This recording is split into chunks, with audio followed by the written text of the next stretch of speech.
यज्ञस्य देवमृत्विजम् होतारम् रत्नदातमम्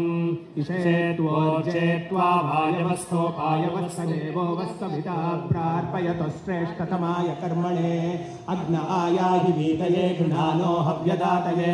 निहोता सत्सि परीषि शन्नो देवीरमिष्ठय आपो भवन्तु वीतये संयोगविश्रवन्तु नः दर्शपूर्णमासौ व्यासव्याख्यास्यामः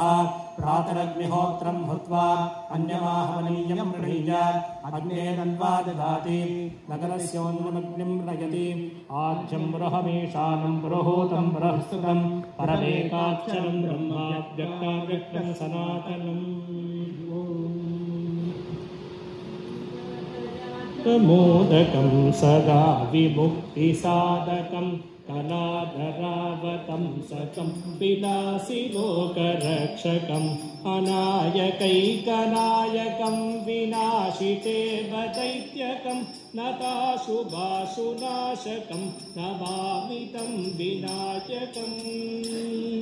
न तेतरातिभीकरं न बोधिताकभास्वरं नभस्सुरारिनिर्जरं न तादिकापदुर्धरं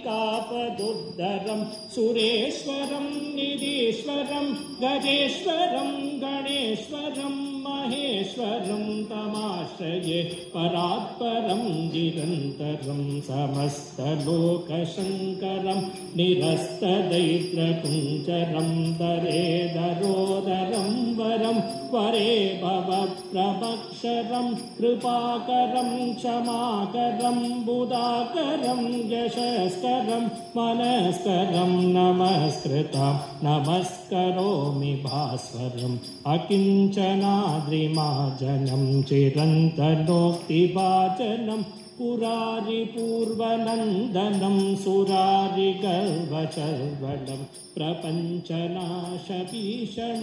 धनञ्जयादिभूषणं कपोलदानवारणं भजे पुराणवारणं नितान्तकान्तिदन्तकान्तिमन्तकान्तकात्मजम् अचिन्त्यरूपमन्तहीन्यमन्तरायदुन्तरं हृदन्तरे निरन्तरं वसन्तमेव योगिनां तमेकदन्तमेव तं विचिन्तयामि सन्ततं महागणेश पञ्चरत्नमादरेण